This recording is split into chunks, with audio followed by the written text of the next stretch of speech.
Então, eu vou dividir aqui com vocês algumas opiniões, deixando claro que são as minhas opiniões dentro das minhas vivências, dentro dos meus estudos. Estamos bem entendidos? Estamos! Ok, então vamos fazer dessa internet um mundo melhor, ok, meus amigos? Vamos aprender juntos. E aí, se eu falar alguma coisa aqui que você não concorda, ou que você teve uma vivência diferente, tá tudo bem, contanto que você me responda com aquela educação maravilhosa que a sua mamãe te deu. Tudo bem? Então vamos lá!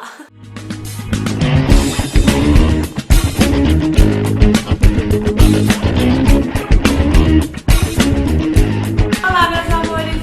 Tudo bem? Pra quem não me conhece, eu sou a Nanda Zompeiro e seja muito bem-vinda ao meu canal. Hoje eu vim falar de um assunto que eu sempre evitei por um motivo muito especial. Não é um motivo especial, mas é um motivo chamado o quê? Medo! Todas as vezes que eu faço alguma enquete no meu Instagram, aliás, se você não me segue lá, @nandazompeiro, é o mínimo, tá? Muito obrigada! Todas as vezes que eu faço alguma enquete perguntando assim, vocês querem dica de alguma coisa, do que vocês querem que eu fale? A resposta é sempre: Nanda, fala de folclore, por favor, eu tenho dúvida de folclore, não sei o que lá de folclore. E aí, quando eu pergunto assim, tudo bem, mas o que é que vocês querem que eu fale exatamente sobre folclore? E aí, meus amores, o que me sobra? Sim, os grilos. Só os grilos. E acreditem vocês ou não, sempre foi muito difícil pra mim falar sobre isso. Eu sei, as pessoas me associam à questão do base, porque a Nanda é baladinha, porque a Nanda estuda muito base. Realmente, efetivamente, eu sou, podemos aí dizer, uma bela nerd. Eu gosto muito mesmo de ler, de escrever, de compartilhar, de trocar, de estudar, de fazer curso. Sim, eu gosto, mas eu também sou muito chata. Chata, perfeccionista, penteira. Então, o que acontece? Para eu chegar aqui e falar sobre algum assunto com vocês, para vocês, com propriedade, eu sinto uma necessidade de estar segura em relação a isso, de ter estudado o suficiente em relação a isso. E é aí que entra a questão do folclore. Meus amores, hoje em dia fala-se muito mais sobre folclore do que antigamente, ou de quando eu comecei a dançar, né? Tipo, 1900 e Guaraná com rolha. E o que acontece? Eu sou de um tempo onde a gente quase não tinha informação. E hoje em dia a gente vive o excesso da mesma, um excesso de informação.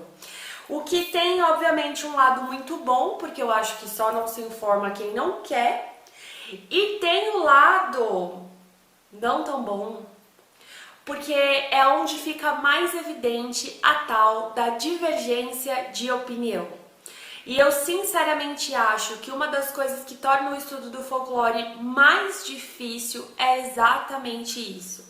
Existem muitas pessoas hoje em dia se especializando, dando curso, falando sobre o tema, com qualidades diferentes, vivências diferentes, pesquisas diferentes. E eu acho isso absolutamente rico e muito importante. Porém, com isso também vem o medo, porque a gente fala as coisas e faz as coisas o tempo todo com medo. Então eu recebo perguntas às vezes assim: Nanda, a Galabia pra tal coisa, pode ter abertura, não pode ter abertura, a manga e não sei o quê.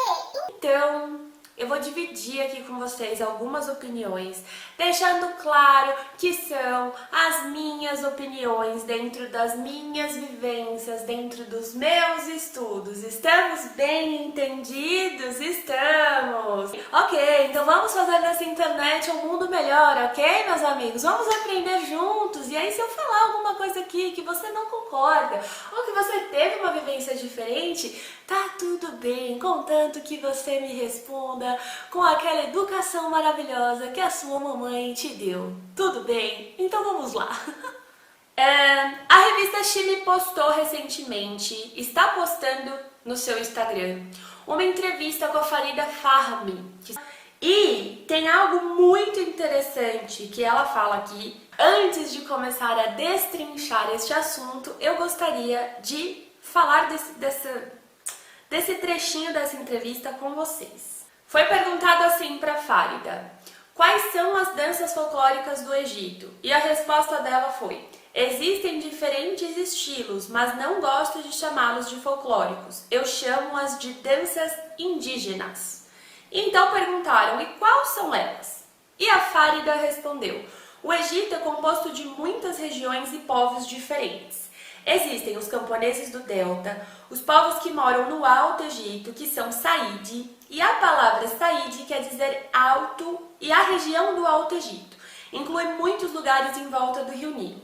Há os desertos do leste, do oeste, a região do Mar Vermelho, os pescadores do Mediterrâneo, os beduínos do oeste e o deserto do leste, que tem influência do Golfo.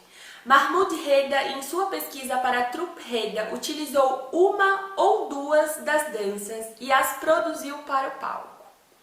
E então a pergunta foi feita: você mencionou o Saíde, aqui praticamos uma dança Saíde. Deixando claro que este aqui foi no Brasil, ok? Aqui no Brasil.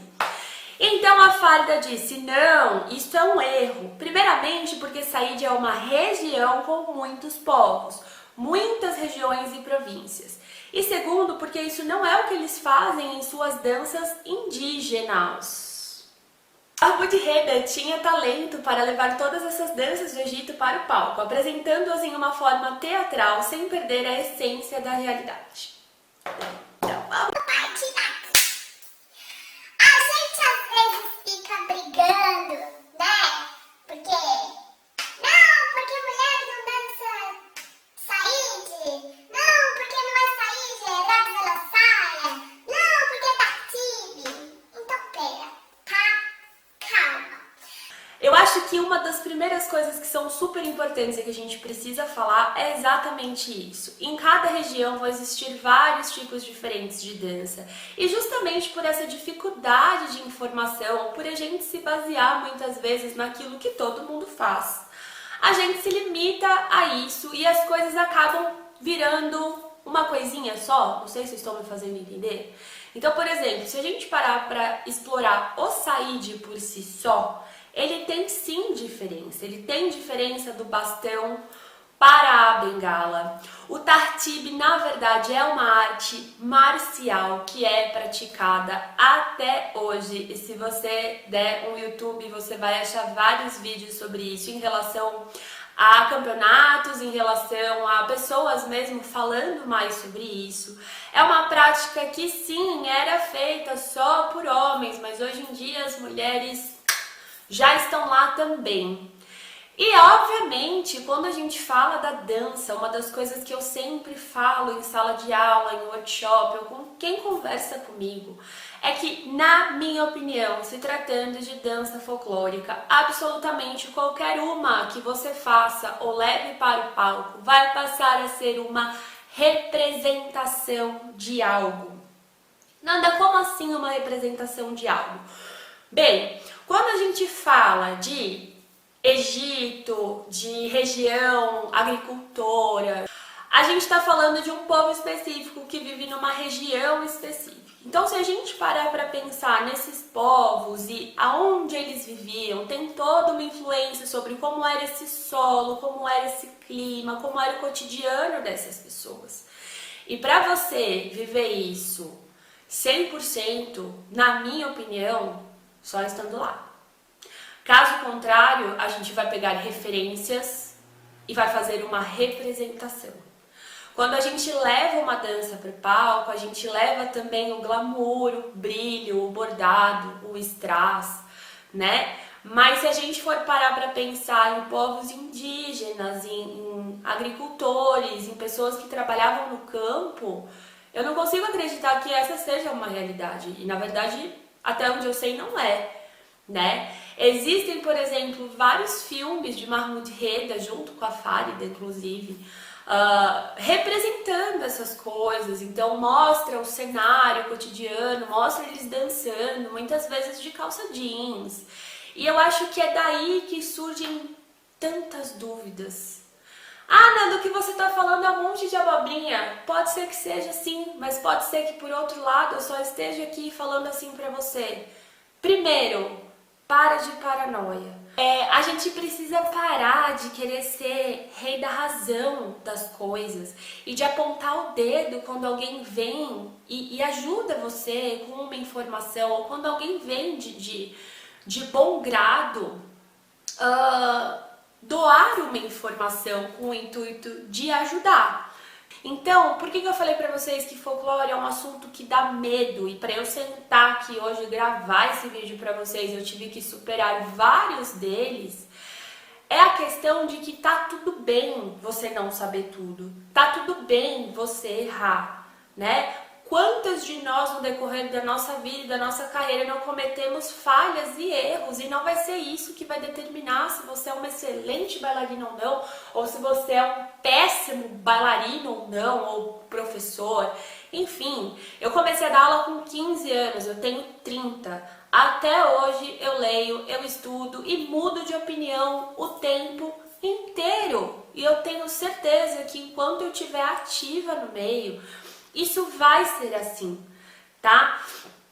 Uma dica que eu acho valiosa e que eu sempre vou repetir para vocês é: não tenham preguiça de consumir tudo que tem de informação em torno de vocês. E no lugar de ficar procurando achar uma verdade absoluta, aceite todas as informações que chegam até você e determina você aquilo que você acha que cabe mais.